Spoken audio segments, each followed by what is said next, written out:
good, y'all? Welcome back to the Photo Winners podcast. So my name is Nate. I'm the host, CEO of PhotoWinners.com, and today we have a cool guest. Cool, and the reason why I say cool is because I love e-commerce, and I love talking to people who have like a lot of success with e-commerce. So today we got on a guy. How old are you, bro? How old are you? Like 21? Yeah, 21. Yeah, 21 years old. He's made over six figures doing e-commerce within a year span with a lot of different adversity and obstacles, coming on in his life. So we got him on today to talk about how he even did everything. Plus we're going to be talking about how he's doing his ads and a lot of other different things with e-commerce. And I'm just happy to have you on, bro. So go ahead and introduce yourself for the people real quick. Let them know where to find you. All of that good stuff. Appreciate you, bro. Appreciate you for having me. So my name again, like he said, is Dontez Akram. You guys can follow me on Instagram at _TheRealTez and on Twitter at Dontez Akram. I currently own a six-figure do-rag brand that I originally started off building in Cleveland, Ohio, with just delivering do-rags. I just started a clothing brand. It's done a little over five figures in about a week or so.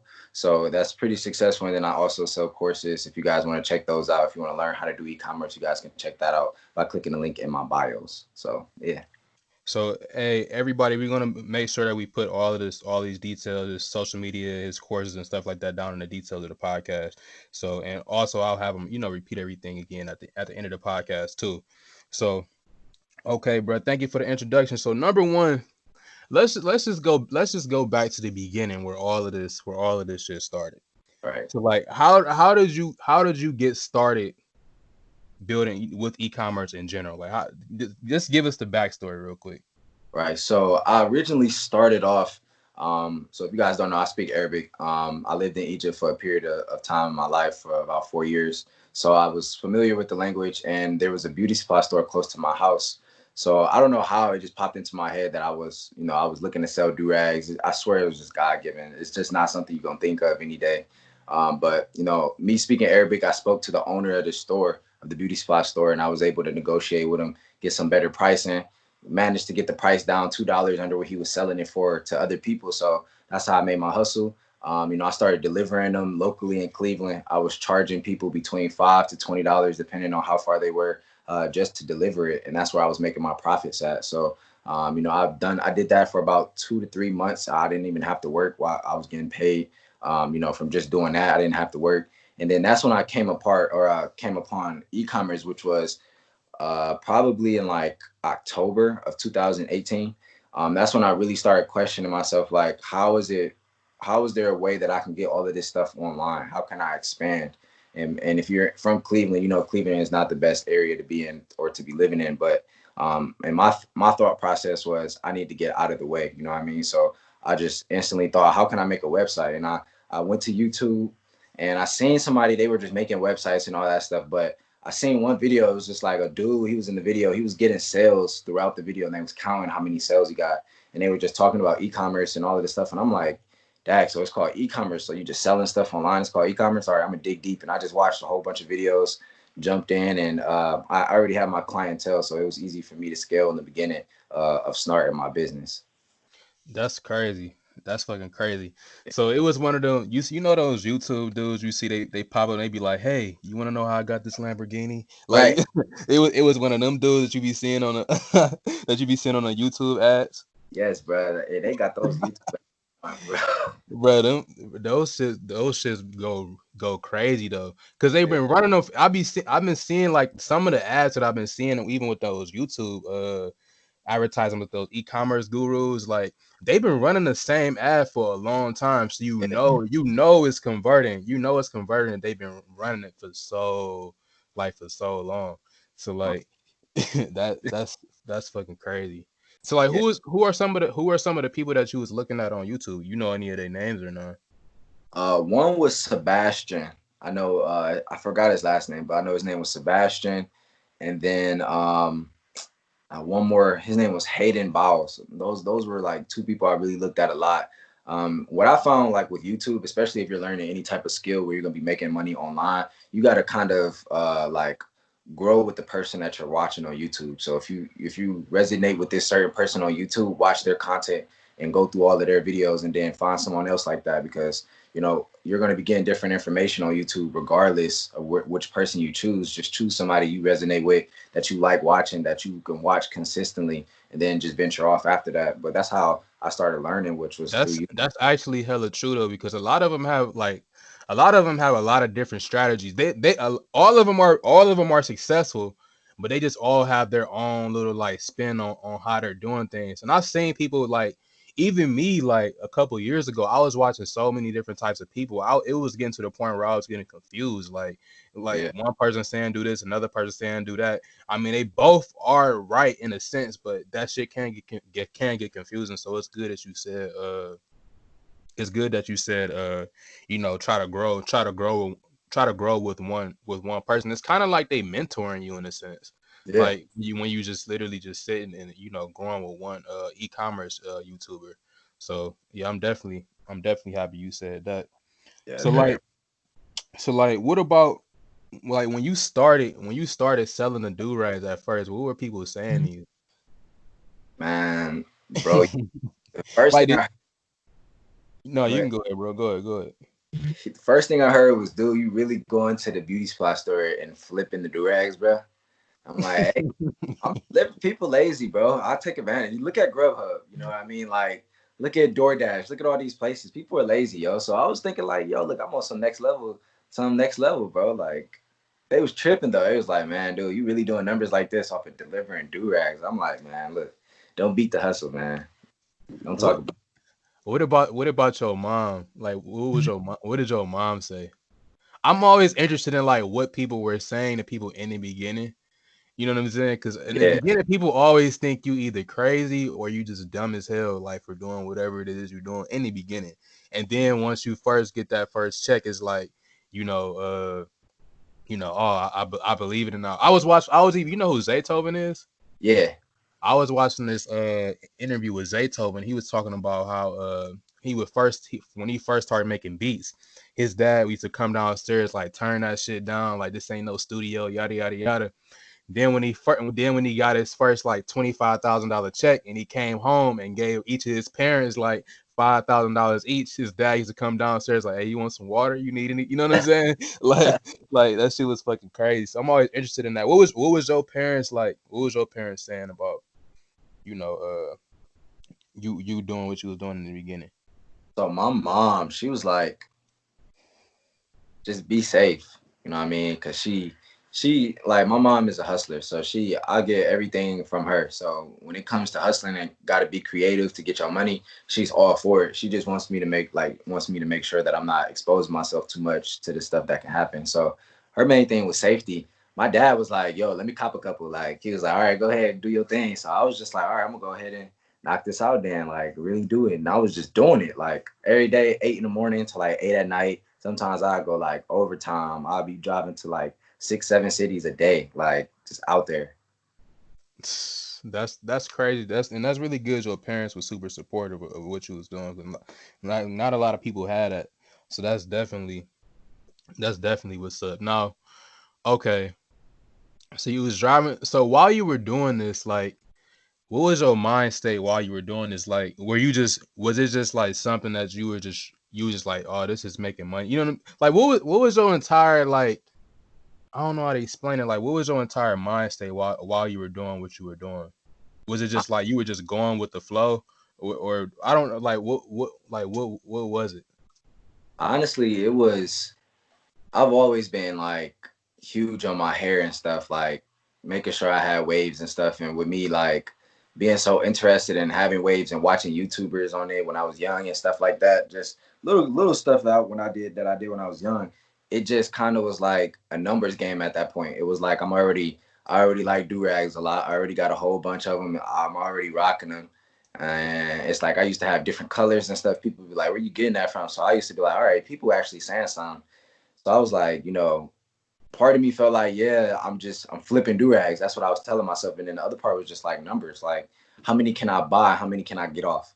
And then how many can I buy again with that money? And how much will I have? And then how much can I reinvest? And then Like that's my whole process. I was in the car driving to person using a calculator, like making out my profits, planning out my next couple steps, answering DMs. Like I was just like hustling. That's all I was thinking in my head. So what okay, so you started off, now this just came to my mind. So okay, you started off getting your stuff from the beauty supply store. Yep. But then at some point, like you gotta scale up and start ordering bigger supply, bigger Shit.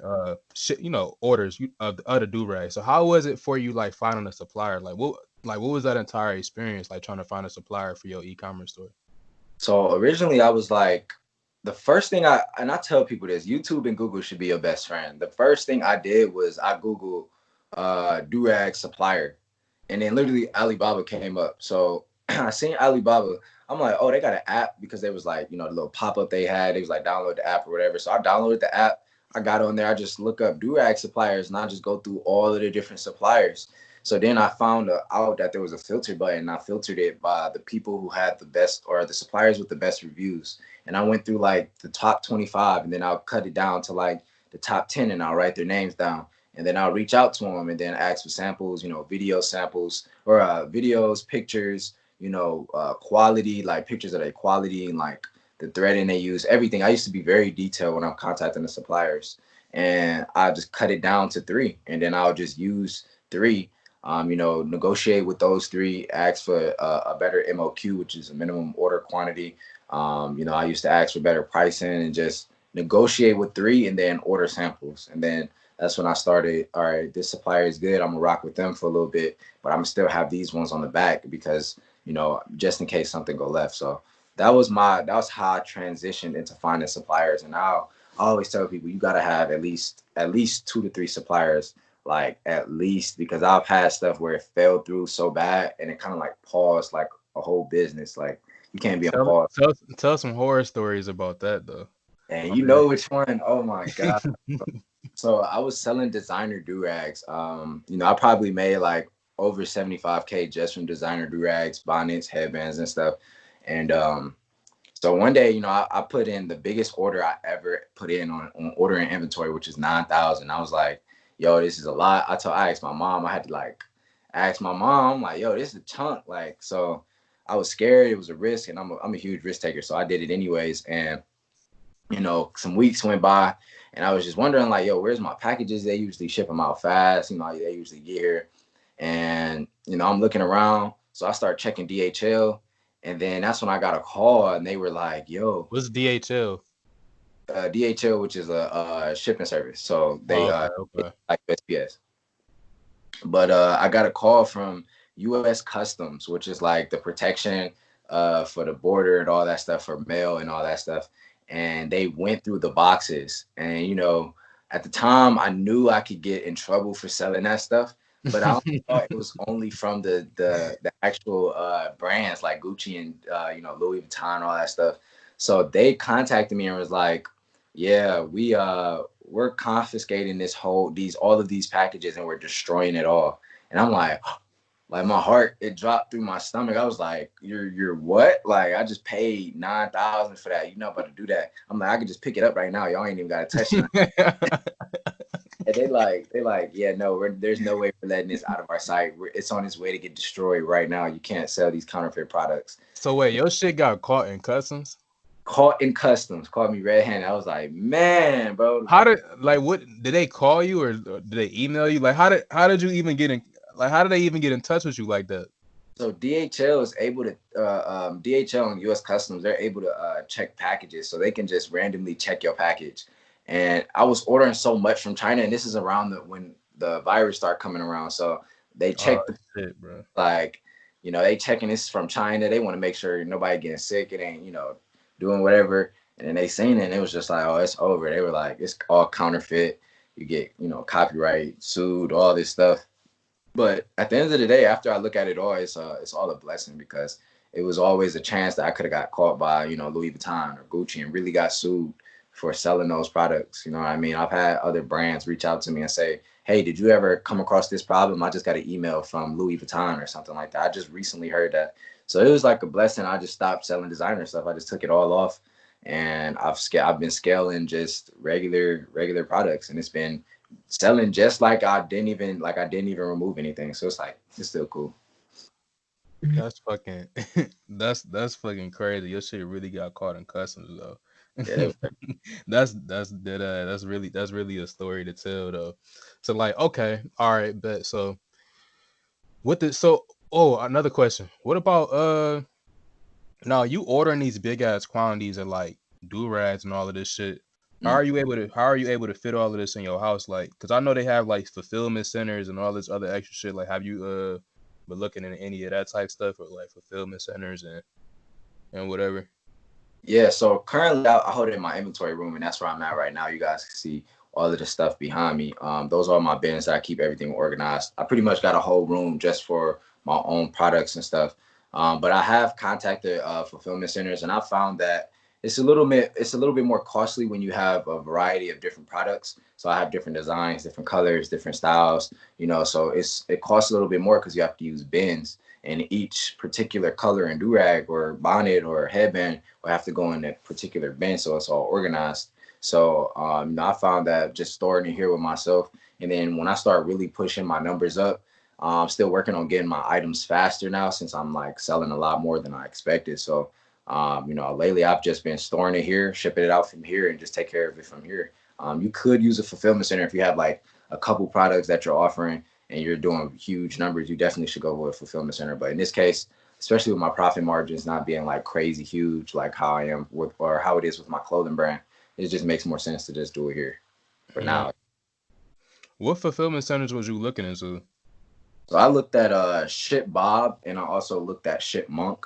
And then there was one more that randomly emailed me, but I wasn't really interested. Those were the Yeah, two. they probably fuck around and be the same company and nobody ever even know. Just Well, I mean, the reviews were branded different. different. For, You said what? the reviews were different for sure on both of them. Mm, that's So fucking crazy. yeah. So now when it goes to you, now when you was selling the product, okay, in the beginning you was selling them, person to person. Then you moved everything onto Shopify and all of that. So number one, when you first started running advertisements on your product, like what was the entire process with that, like when you first started running advertising? Because a lot of people don't really know how to run ads, or Right. their advertisements just fall flat. So like, what was your entire process on that?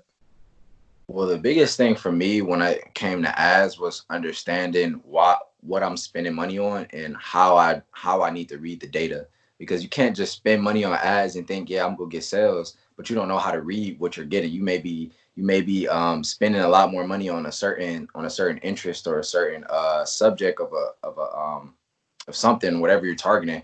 You could be spending more money on that when your data is telling you need to spend money on X. You know what I mean? So people need to learn how to read data. But I started off with Instagram ads. And the reason I did that was because it's the most simplest one. Like, you literally go to promote in your Instagram. So as soon as you pull up your Instagram, on one of your pictures or videos, it says promote at the bottom. When you click promote, you can sign up through Facebook. You're going to have to sign up through Facebook because you're going to have to make your payments to pay for your ads through Facebook, since Facebook owns Instagram. So once you do that, you set up a page on Facebook. Everything is pretty much good. You move your Instagram to a business profile, and then that's when you start running the ads through there, and you can target stuff just like Facebook ads. Facebook ads is a lot more data and it shows you a lot more, but Instagram ads is the best to start off with, especially if you don't know nothing about ads and you just want to start spending some money to see what it can do. Definitely work with Instagram ads. So when you say like pay attention to data, like even when it goes into like Facebook ads, like what are you looking at when it goes into like when you start running your Facebook ads? What are the different metrics that you're looking at to see like, okay, this ad is doing good? You know what I'm saying? Like if Yeah. you were to like say if I got a product right now and I'm trying to run advertisements on it, Mm. like tell me what I need to be paying attention to and what I need to be looking at. So the biggest things I look at is going to be the unique link clicks. So how many people are actually clicking through the link, the click through rate. So how many people are watching the ad and actually clicking the learn more or shop now button.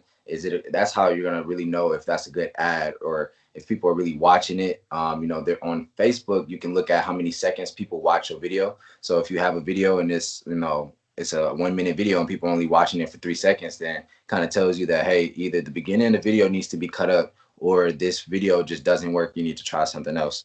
Another thing I look at is the impressions. So how many people are actually looking at it, engaging with the ad. And then I also look at the purchase ROAS, which is return on ad spend.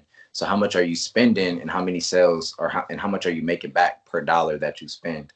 So say like if you're selling something and you sell something for $25, or if you sell something for $50, but you only spent $25 to make that $50, then you have a 2 ROAS because for every dollar you spent, you made back 2. So those are some huge things that I look at because that's where all of the data is telling you if you should keep testing and keep spending your money or not. So those are the things that I personally will look at. And then after that, there's pretty much other stuff to look at, but none of that stuff really is super important for me, just because the way of how I test and what I'm looking for. So all right. So when you first, how much money did you start off with when you first started running your ads? Like how much were you spending per day? So I remember when I first ran my very first ad for my durags, I was probably spending like $10 a day. And you on Instagram, you can set a duration, so you can do like 5 days, 6 days, 7 days. So my first one I think I did was like $50 over a week. So I had spent $50 over 5 days. So it was $10 a day. So I had first started off with there just to see how things would go. And then I seen it start bringing in a lot of likes, a lot of followers and stuff. So I was like, all right, well, this is what the money is for. It's not about to just sit in my account for no reason. I'm gonna reinvest and see how it goes. So start dumping more and more and more into it. So at one point I was like doing $50 a day, trying to see how I would perform, because if you find something that works, you can keep dumping money into it and keep getting good results. So, and I know a lot of people, they say like you should always start, like you started with $10 a day. I've been seeing a lot of people, they say like, start with a couple of dollars, per day. And then if they start, converting or whatever, then start scaling up, putting more money into the ad, putting more money into the ad. You know what I mean? Yeah. So what's your take on that? You think that that's true? Like that's a good strategy to use when you first start running them, or Yeah. should you put a lot of money into it, and just because you can get the advertisement, more out there. You know what I mean? So Yeah. like, what's your take on that? So I start off with lower budgets because no matter what, no matter how much you're spending, the ads have to optimize and they need time. So you don't want to be spending a lot of money when the ads still need to go through their phase of targeting certain people, finding the certain people who would like this type of content. You need to give it time. So I usually wait, from 3 to 4 days before I make any adjustments to any ads that I'm running. But I usually start off with like $5 per day on each interest that I'm targeting. So if I'm targeting like a computer, so like I'm selling MacBooks, I'll target, students, MacBooks, Apple, I'll target all those different things. And then I'll run it at $5 per day each. And then I'll see how that goes over the course of 3 to 4 days. If I get a sale, great. I'll start looking at, okay, if I amplify how much I'm spending, will that make my rate, or would I be profitable if I do that? And then again, as you're scaling, you got to give it 3 to 4 days every time you're changing your budgets to scale, because it needs time to optimize to see if it's really working. So I'm in the phase right now doing that with my courses too. So so before we talk about, okay, I see. I want to talk about the courses too now. Talking about ad optimization. So you say you got to give time for your ad to optimize. So it's a thing where people will cut their ads too early. Yep. People think, okay, well, the very first thing that I found that was super common, especially with the people that I have in the group chat, is that people were cutting their ads on the second day, or they were changing stuff on their website on the second day because they didn't get a sale on the first day. And me personally, you're never going to get an ad. If you get a sale the first day, usually the day after that, it starts going pretty weak, or the day after that, it usually gets pretty weak. So in the beginning, don't even expect to get a lot of sales. Expect to lose money in the beginning, because that's the testing phase. If you're breaking even, that's really good. But if you're profitable, then it's really, really good. But if you're not, you still need to give it time to actually optimize and see how it's going to run and see if it actually can convert. Mm-hmm. So how long do you often tell people to like wait for the advertisement to optimize? So like I said, when I first start, as soon as I click publish on Facebook ads or any type of ad, I don't touch the website for 3 to 4 days. I don't touch the ads for 3 to 4 days. I'm not looking at it. I'm not I'm not doing anything. I'm just letting it spin. And then I'll go back and look at over those 3 days, and I'll look at each day individually, and then I'll look at them all three as a total. How did it do overall? Did it convert? You know, is it running good, is the data that I'm getting back good data to where I should keep spinning, or should I just cut it loose? So, Mm-hmm. Do you ever I think it's called geo-targeting, like where you put it in, where you advertise in a certain area? mm-hmm. Do you do anything like that, or have you done anything like that and seen results with it? Or Yeah, so there's things like so if you're drop shipping, I have a drop shipping brand too. If you're drop shipping, you can target drop shipping countries, so that way you're not excluding your ad from countries that are still able to access the product, so they can pay through their currency and still buy it in your currency, and then you can still ship it to them through drop shipping because their country allows drop shipping or what? allows AliExpress standard shipping. What So I'm more so like the United States, like do you be like, okay, I want to target Texas?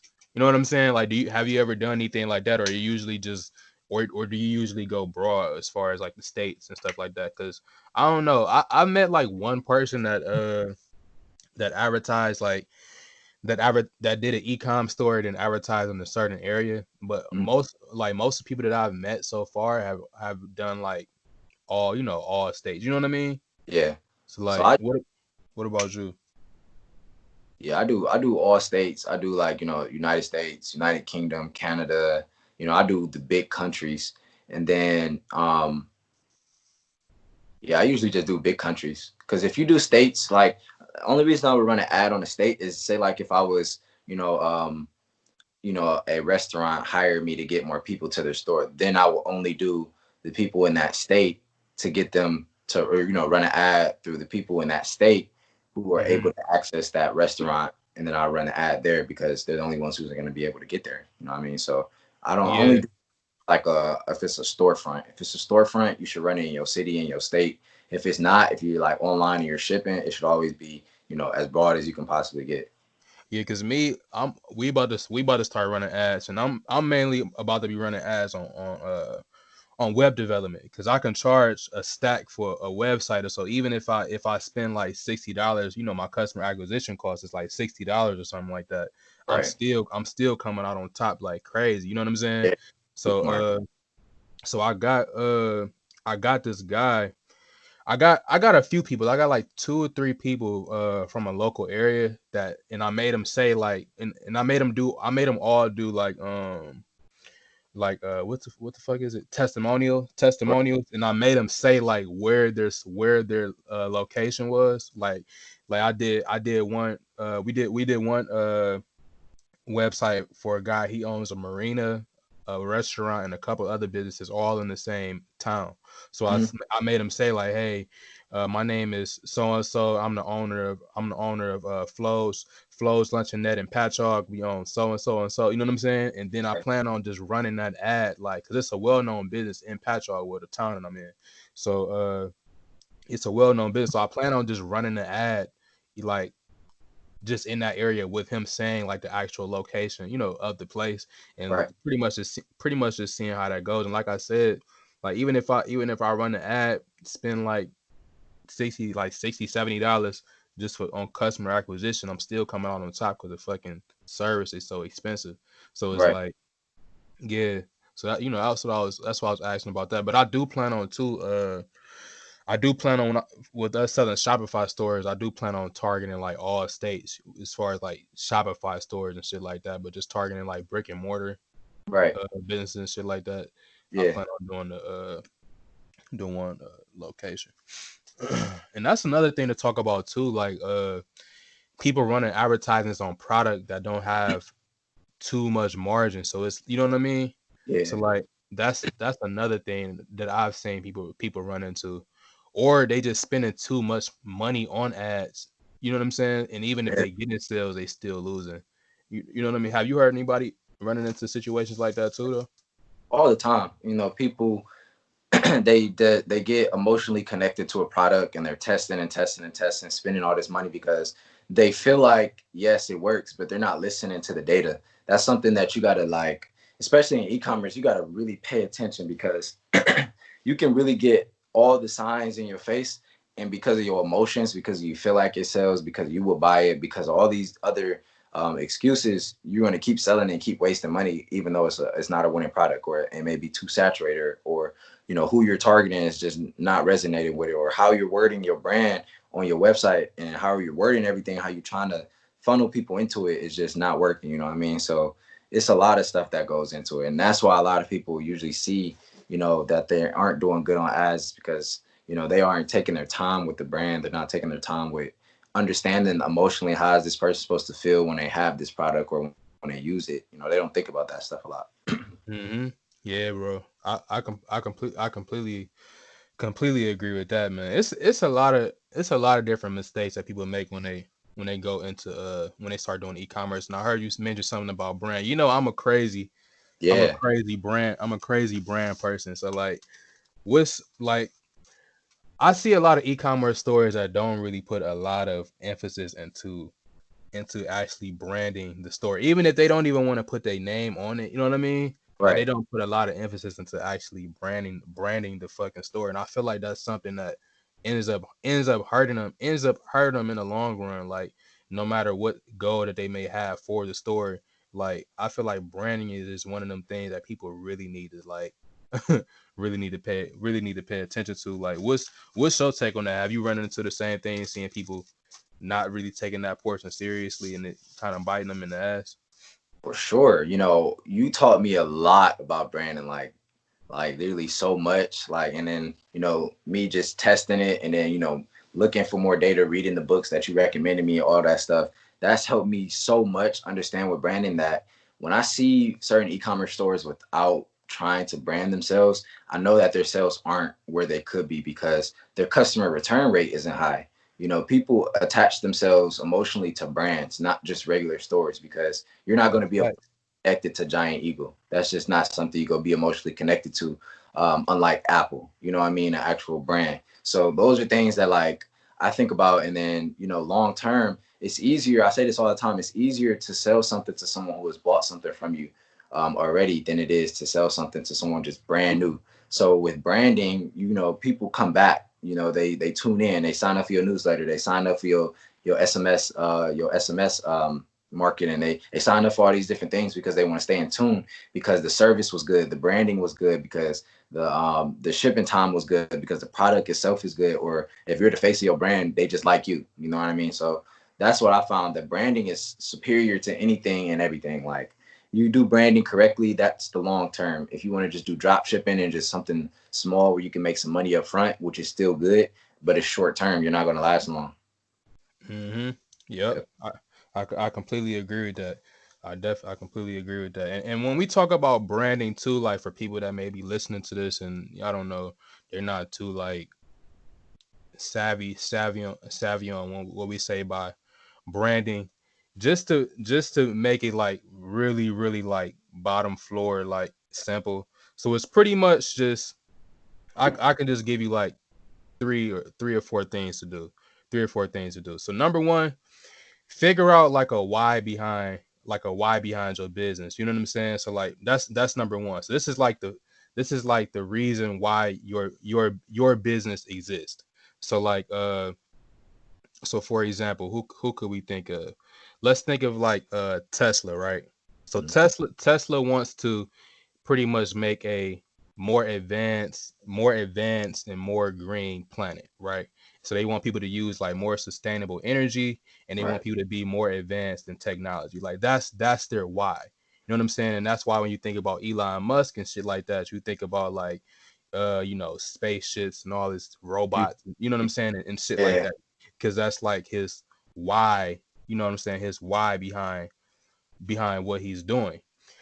So that's number one. It's a lot that goes into branding, but I'm just making it very, very, very, very, very like simple. So number one, have a why.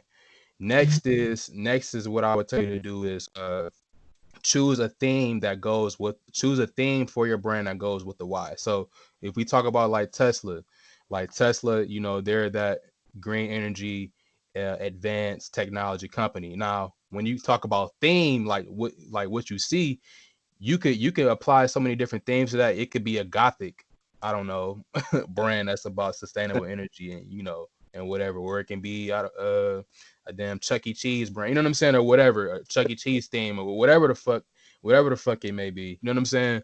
So number one, get your why, then attach whatever theme that you want, you know what I'm saying, that you want to the why of the brand. And then lastly, what you need to do to be able to build brand is think about like your customer transition. Like, who is your customer before they touch base with you, and who are they after? So like and this is one thing that a lot of people don't really pay a lot of attention to when they go into branding is customer transition. So believe it or not, when you interact with any brand, like you turn into a different person after you interact with that brand. So like, Right. let's just keep talking about Tesla. So a person, when they buy with Tesla, number one, like the surface level reason why they buy with Tesla is I need a car. But it's a lot more than that when it goes into why they buy from Tesla. Right. So the internal reasons why they may be buying with Tesla is they want to look cool, so that when people see them driving down the street, because they got the latest technology. You know what I'm saying? They want to feel like they want to look or feel smarter when they drive that car. You know what I'm saying? Like that's like an internal need, a need of that person. You know what I'm saying? So and you can see this when it goes into like Tesla's like marketing and stuff like that. Because okay, they need a car, but then when you look at Tesla's like advertisements, it shows like all the different specs and all of the different advancedness of the car. They make it looks damn near like somebody is driving a spaceship when you look at a Tesla advertisement. Like, go on YouTube, that shit. It looks literally like a fucking Yeah. spaceship when they, you know what I'm saying? So they want to make people feel like they're driving some shit that nobody else has, and it's more advanced. You know what I'm saying? And it's not like nobody has like a Ferrari or a Lamborghini. It's like nobody has like, this is like some 2055 shit, Yeah. and we in 2020, you know what I'm saying? So Future. like, yeah, futuristic, you know what I mean? So like, just going into that. And then lastly, like when people buy with brands, they have like a moral like compass behind why they buy with a brand. And you can see this with like companies like Tom's. Like Yeah. people buy from Tom's because they want to feel like they're doing a charity, they're like charitable. They want to feel like they're giving, because every time you buy a pair of Tom's shoes, they give it to like a kid that's in poverty or something like that. You know what I mean? So Yeah. like when people buy with Tesla, they buy because they want to feel like they're doing something good for the planet. You know what I mean? So like, they want to feel like they're going green, or they're doing something good for the planet. So it's like that moral compass as well. So they have those needs, and then when they buy the Tesla car, you fulfill those needs. So now they have a car. Now they feel like they Right. the shit, and they driving a fucking spaceship, and now they feel Yeah. like they doing something good for the planet. You know what I Mhm. mean? Yeah. So like, and that's like that customer transition. Like, if you can tie that in with your e-commerce store, it'll take you far. But that's like a really like basic Yeah. rundown of branding. And like I said, that customer transition is like crucial, and you can use that a lot in your marketing and your advertising and shit like that too. But yeah, so like, branding, man, that's definitely where it's at. So, question though, Yep. when it goes to your Shopify store though, when it go to your Shopify store, what are some key things that people need to have on their Shopify store? So I think the very first thing that I think of is you need to be able to have your the right pages. So, your legal terms, FAQs, how to track your order, blogs. So blogs have helped my website be more branded overall, because regular website, people aren't doing that anymore. So you need to be spectacular. You need to be extraordinary if you want to have an extraordinary brand. So you need to tell people why they should buy from you. Who are you exactly? You know what I mean? What is your cause? What is your why? Like you were saying on branding. And then a couple other things would be, make sure that the front page layout is not filled with so much fluff that people don't even click to see what the product is and the description of the product. Make sure the description of the product is, laid out correctly. It's, informative. It's, people can see how they can use it or how it benefits them. And then there's reviews under that. and then just making sure that the process overall is a smooth process from getting to the website to checking out, or to adding to the cart, to checking out, and to purchasing it, and actually taking the card out, and trusting that you're gonna, do what you say, which is fulfill this order of getting this product to them for the money they just exchanged with you. So those are very important for things that I look at as soon as you get on the website. Those are very important. What about apps? Like, what apps are you using right now? So a couple apps that I use on Shopify. If you're looking at like, if you do anything with, um, what's the word I'm looking for? Email marketing. So for email marketing, I use an app called Privy, Privy. I don't know if I'm saying it right, but I use that app for all email marketing. It's a nice little pop up that starts gaining those emails, subscriptions from the people who come to your website. Super easy and clean. And then another app that I use is text message marketing, which is SMS Bump. That's done like crazy numbers. I've done like 32,000% ROI. I spent like 1,600. I made back, 10,000 or something. So those are some That's big. fucking, and that's just when like you exit the site and they send you a text message, right? And they be Yep. like, So "Hey, you forgot to buy that yeah, shit, right?" yeah. So I have it set up for, if someone goes, so and I always think about it as if I'm the person who's buying something. My mom calls me. I have a daughter, so her mom calls me. I got to go take care of an errand real quick. I can easily forget to buy something. You know what I mean? So I'm just always in my head. I want to stay in front of my customer as much as I can. So I have a text message marketing set up. So if someone adds something to their cart, they forget to check out. After 5 minutes, it'll text them and let them know, hey, you forgot something in your cart. Here's the link to go buy it right now. It's everything saved in there already. You just got to click checkout, put your information in. So make it easy. So I got that one for 5 minutes. I have one for an hour, and I have one for 24 hours. And then they also get emails as well. So I'm staying in front of my customers. Have you experimented? I heard of some people doing like text message newsletters, like kind of like emails. You know what I'm Mm. talking about? Yeah, I've heard of it, but I never really tested it for real. Yeah, I've heard of some people like they send I don't know, coupons or whatever. Mm. Like kind of even like Gary V, like he got that wine tech shit and it Yeah. literally just sends people coupons for wine. It just tells people deals on wine. You know what I'm saying? And all in all, it's really just a text message sign up. People sign up for the text and they just get it like every other day or you know what I'm saying, or whatever. Have you experimented or heard anybody doing dealing with that? I've heard about it, but I've never seen anybody testing it or anything like that. I usually do text message marketing just for the abandoned carts, and then when I have like new stuff coming in and I want to release it to everybody, I'll send out a text. Hmm. Yeah, so I've never really tested it before though. I know another app people sleep on a lot though, which I know converts like crazy for people is those apps where like when you about to check out, it'd be like, do you want this too? You know what I'm saying? It'll like add stuff on. You know what I'm talking about? It'll Yeah, add stuff onto the order. yeah, it's like an upsell. Yeah, like a upsell app, and you see Amazon doing that, using that type of shit all the time. Like you use it too. Yeah, so I usually use it for my drop shipping stores. It's a lot more complicated to do that because there's so many options with durags. So, I may go through and like it'll take a while to really, pair up which ones, if someone, put this in their cart, then they should get this and this because there's so many different matching sets and stuff like that. But I highly recommend it if you're selling like a problem solving product and you got something else that can come with it that's super clean, that you can like cut off like 50%, cut your margins, but you're still increasing your overall margin. Then that's when I was super like I really, really, really love upselling and downselling because you can make some extra cash just from upselling a product that may only cost you a couple dollars. So definitely. Hmm. And them upsells, and a lot of people don't.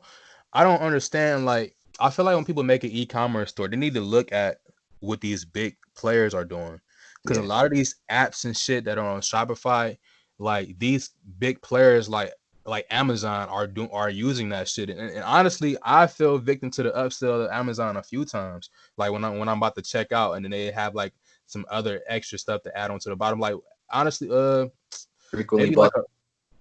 maybe like a week ago, I bought an air fryer. I bought an air fryer, and then while I was buying an air fryer, it was like, do you want this tray, and do you want these little sheets that you can bake, you can bake something with, or whatever. And I bought every single one of them for motherfuckers.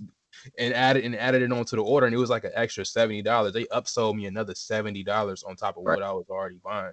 You know what I'm saying? Yeah. So like, so I feel like yeah, definitely a lot of people sleep on that shit. What about chargebacks and stuff like that? Have you got had any issues like people doing chargebacks and stuff?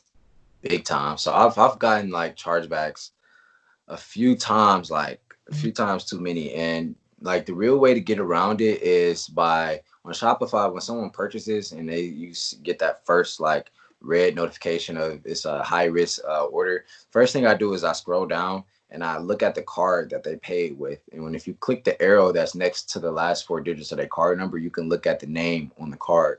So if it doesn't match with the person that's on there, I just don't fulfill the order. Like, and literally I've avoided so many chargebacks because people end up saying like, hey, somebody stole my card or X, Y, and Z. And I can obviously see that now. All right, well, it took me a little bit to really see that. So when I found it, I haven't had a chargeback in like a few months. Like I've totally avoided chargebacks as a whole just by looking at the card number, looking at the name that's on there. If it doesn't match, I don't do the order. Like that's literally. that's funny. That's funny as hell. That's funny as hell. Now when it goes into like the different plans and stuff like that to use with Shopify when you first starting, do you think people should start with I guess some people would say like, start you just get the full big boy plan in the beginning and then, just have it there. Do you advise people to like just start with the basic and then just move with the basic, yada yada yada? Yeah, so I'll always recommend the basics because you don't want to overwhelm yourself in the beginning, especially when you start in something new, like a new skill. You don't want to overwhelm yourself by spending a lot of money thinking you go get a lot of results, not realizing just because you spend a lot don't mean the work that you putting in is gonna bring you back more. You know what I mean? So you gotta really pay attention to when you're in the beginning, your budget. Like you can't even look at anybody else's budget but yours because you're the person testing. So I always start off with the basics, use the the $29.99 Shopify subscription, or just start off with the free trial. Take advantage of it. Go through the app or go through the website, see how the platform works. YouTube, how to work Shopify. Look at all the videos, understand it before you even take your free trial. So that way, when you get into it, now you already know where everything is. You're just moving through it smoothly instead of looking at stuff, not knowing what anything is, not knowing what this tab is, how to find this. It's going to take a lot longer than you preparing yourself, which is why preparation is huge. Mm-hmm. I definitely agree with that. Now, with us talking about these Shopify stores, what's your take on like, like your drop shipping, having a drop shipping store versus holding inventory? Like, which do you prefer? Because I see some people they prefer to do drop shipping, and I see some people they prefer holding inventory. So like, what about you? So for me, I've had both stores. I've made I have both ends of it. So I've had a drop shipping store, and then I have where I hold inventory and stuff. And me personally, I like holding inventory just because when this virus came out, every drop shipping store was on hold. Like you didn't see any ads, you didn't see anything because their stores they aren't able to run a store. Like your money is cut off from right there, like on until the supplier comes back. You know what I mean? Most people are drop shipping or using AliExpress, so all of their suppliers are usually out of China. So now your whole business just stopped just because your supplier can't ship it out. You know what I mean? Now if someone orders something, they can't ship it out. What do? You know what I mean? Now you have to lose money, refunding people, all of this, going through a hassle to do that. The reason I hold inventory is not only because, it ships out faster, it's cheaper on the shipping side, it's faster, you're going to be able to retain a lot more customers who are getting it in 5 to 7 days than somebody who's getting their products in a month. That's just period. You can ask anybody, they're more willing to shop with someone who when their product gets there within 5 to 7 days than it is than to get it in 30 days. So, that's very like I don't know. It's very, very important for me, honestly, that to hold inventory because you can sell in person, you can take your photo shoots, which is huge. You can't use AliExpress photos or Google photos. You got to get your own custom photos made. Yo, Um, speaking of photos though, I just got hip to this. Not even just got hip. Maybe it's been like maybe a month that I heard about this company. Now, I'm planning on getting them on the podcast, but they take product photos. You heard of Suna? Sooner, no, I never heard of them. It's a company where you ship them your product, and they do a photo, they do your product shots for you, and they even do videos, and they do gifts, just whatever the fuck you want to call it, and everything. It's called Suna, and they literally, it's a product shot company. So like for people who just started and they don't have no photographer, or even companies that have that already are up and going, they just shipping off to them. They make the theme for the product, you know what I'm saying, and everything. Shoot it. You pay for the photos, and then that's that. And Yeah, it's hella quick delivery on that shit too. yeah, I would use them for sure because you gotta have a photo shoot. Like that's not even something you can even question. Yeah, I know, and I know they killing. I know they killing because they charge. I think like per photo, they charge like $15 to like $30 per photo, and they send you like when you order it, when you order from them, you buy it, and they send you the whole collage of all of the photos that they took of them, and then you just pick which ones you want to buy, and then Right. you just buy the pictures, and then that's that. Like that shit is perfect. Like I would make a business like that, bro. Like that shit is like Bro, legit. And so much. e-commerce. Yeah, especially with so many people trying to get in, it's so much room to like really do huge numbers. Like that would be a real business right there. That's smart. Mm-hmm. That's So fucking that's fucking facts. That's fucking facts. So tell us about like these courses that you got out right now. And also about the clothing line and stuff like that too. right. So I have a clothing brand called One Love Clothing. I never thought in the beginning that I would even sell clothes because I was always that person like I'd rather sell a problem solving product or, X, Y, and Z. And I was just thinking like, I finally came up with something that I was passionate about, which was, my daughter and stuff. And I wanted to create something with her. So I was like, I'm gonna start a clothing brand. I got a designer. He took care of everything. He made the design and the logo exactly how I wanted it. I seen it on clothes, and it was like a vision. You know what I mean? Like seeing that idea come to life. I said this early on Twitter. It's one of the most satisfying things in life because you can see a plan that you had in your head come to life. You know what I mean? That's creation. So that's the beautiful thing about life as a whole. But um, with the clothing brand, I did a pre-order on it. My first time ever doing a pre-order. We did like 5,500 in sales within the first 3 days. I did a 72-hour pre-order, 5,500 in the first 3 days, and then that was like 72 or 77 jogging suits or so. So I was able to pay for all of my stuff, and then I doubled down with my profit. So I took my profit, I put it in, and then I doubled down on it, and then I bought 192 jogging suits. So all of that stuff will actually be here next week. So I'll be, hitting 2K, 3K days like it's nothing, with no ads or anything. So that's what the for the clothing brand. Then for the courses, I have two courses. The first one, which is everything you need to know about e-commerce, that's like more of a fundamental beginner slash expert tips and trick type of course where you can learn everything about branding and holding inventory and drop shipping and all that stuff, more so like the fundamentals, like I said. And then my other course is how to build a converting Shopify store brand. That's like a 5 hour plus course where I literally like go through everything, how to handle taxes. I literally sit there and build out an entire brand with you. That's Set up all valid. that. Yeah, That's valid. go through all the Shopify apps. I go through all the Shopify tabs. I look at legal terms. I look at methods that I use to make sure that I get things converting, like certain discount codes for people who are checking out. I go over all types of stuff, like literally a super long, informative video. And I've gotten so much good feedback from it, and I thought people may have thought it would have been too long, but it's actually like the perfect. A lot of people want to know that shit, bro. Believe it Yeah, or not, like a lot of people want to know that shit, bro. Like how to actually build the store and all that, bro. yeah, A lot of people want to know. So that's hella valid. That's hella valid. So yes. like, what are some things that you've gone through like mentally, like like doing all of this, throughout your entrepreneurial journey, like how has things been for you, like mentally, and how do you work through a lot of different things mentally?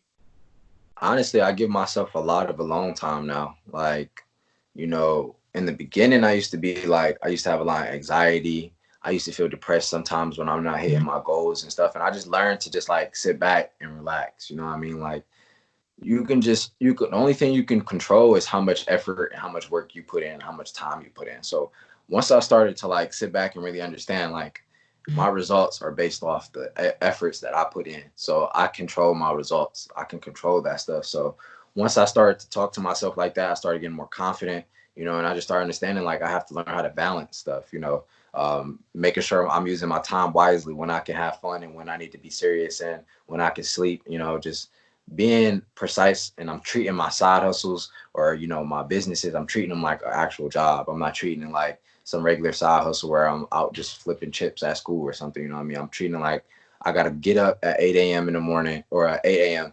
and, I got to go do this. I got to run errands. I got to pick this up. I got to do this. I'm treating it just like a job. So, mentally, I pretty much kind of like almost mastered where I am right now. But of course, as you start growing, you got to start unlocking different things. So it's been a journey for me, honestly. I love the journey so far. So what advice would you give to somebody like you got a kid or something come up to you and they want to know like some things that they need to look out for or some things that or some just like how what advice would you give somebody on that question I just gave you about the mental state and also just about entrepreneurship like in general, as far as your experiences that you've gone Mm. through so far. You know what I mean? Like just Yeah. imagine you talking to somebody that want to know what they need to look out for and what they need to prepare for and how to go about, you know, uh resolving issues or working through them. Like what would you say? The very first thing I think I say is be okay with failing. Like you really got to understand that without failing, and this is I don't know, I don't think I've ever heard anyone say it the way I've said it. And I've always explained it to people and they're like, wow, bro, like you really think like this. And the way I think of it is there's only so many ways you can fail. So you might as well fail as many times as you possibly can so you can learn how not to do it next time. You know what I mean? There's so many solutions to different things, but if you're not failing enough and you just keep failing and you're not giving yourself enough chances to really solve how you failed or look at how you did it in the first place and what went wrong, then you're selling yourself short for sure. And that's why I tell people stay persistent and stay consistent, because at the end of the day, like I said, your results are based off of what you do. Whether or not the decision you make in this moment right now is the right decision or not. Those results are up to you. So I tell people just understand that entrepreneurship is not easy. It's not how people make it seem on Twitter or none of that. You're going to work more hours than you did at your job. You're going to be even more tired. You're going to not want to do stuff at certain times. It's going to be the same exact thing, but you got to have some type of discipline in your life to tell you, like, would I rather go back and spend my hours working for another person so their family can get wealthy and build generational wealth, or am I going to start something of my own where I can pass down to my kids and actually be a part of something like long term? So that's what I tell people. Think long term. Don't even think short term. Don't look at the profits up front. Don't look at none of that. Look at like a year from now where your bank account will be, or look at a year from now where your business would be, or look at a year from now how you would progress in that past year. So it's talking about, I like that advice. Now like talking about long term. What's your long term? Like what do you where do you see yourself in the future? What do you want to be doing? Well, for me, honestly, like the way things have been going, I'm always realistic with myself, and I've always been like, every single day I'm trying to make money. You know what I mean? So there's whether it's affiliate marketing, whether it's stock market, whether it's, e-commerce, whether I don't care what it is, real estate, whatever it is, I'm always out trying to get money. So the way I think, long term, I'm just focused right now on getting as many assets as I can that can pay for my cost of living. That way, as I'm doing everything else, my living is paid for, everything is paid for. All I have to do is focus on my brands. That's what point I want to get to, where I can just solely focus on scaling. So in the future, I want my businesses to be over. I want my first business to be 7 figures one day, and I think like in the next 3-4 years, I think I can really hit that figure with just doing do-rags. You know what I mean? And then for like the clothes and stuff, I want to hit 6 figures within the next year. And then by like 23, I want to have my first, meal. You know what I mean? Like really sit back and say, I have a meal in the bank. I have these assets. I'm living, comfortable. I'm 21 right now. That's 2 years from now. So I'm not selling myself short or nothing. I feel like I can really hit that. So those are my goals long term, and then just start building those assets for my daughter. You know, build a stock portfolio for her. I already have a bank account for her. Get some properties in her name. You know what I mean? Just like really think generational wealth. How can I put some money aside for her? You know what I mean? So that's where I am. That's where I'm at long term. Like I'm always further out than what people usually think. Young mogul in the making. Sure. Young mogul in the motherfucking making, man. I like that, man. See, you got a lot of shit going for yourself, bro. I definitely see a very, very bright future for you, brother. Like seriously. Seriously, man. So, we up at an hour. We up at an hour on the podcast now, man. I don't want to take too much of your time, but we appreciate having you on, man. I appreciate you taking out this time to sit and talk to us. And I feel like, man, a lot of people who listen to this podcast is really gonna get a lot of value out of this, man. Just out of your story, out of your tips, man. Just out of even the future goals that you have too, because a lot of people may not even be thinking about that though. So, bro, I definitely appreciate you coming on this podcast, man, and just sitting and chopping it up with us like this. Definitely, bro. Much love. Appreciate you for having me, man. And if anybody got any questions or just want to conversate with me about how to get started or just kind of want to vent about their story, feel free to message me. You feel me? I'm always busy. I try to stay busy, but if I can get to you, I definitely try my best to. So Give him, definitely. give him your social media. Give him your social media one more time, and a Sure. couple of things that you offer one more time. Yeah, so on Instagram, you guys can follow me _the real Tez. And then on Twitter, you guys can follow me at Dontez Akram. If you guys want to buy my courses, you guys can go to Dontez-Akram.com. You guys will be able to look at my podcast interviews, an article on me, some courses I affiliate for, and then of course my courses as well. And yeah, you guys will be able to catch me there. If I don't, meet you guys, or if I'm not able to get to you guys, just be patient with me. Comment under a picture, comment under a tweet or something. I'll definitely be able to get to you. And there you have it. There you have it. So y'all heard the man. Go follow him. Go cop those courses. And like I said, appreciate having you on, brother. Yes, sir. Appreciate you, my guy.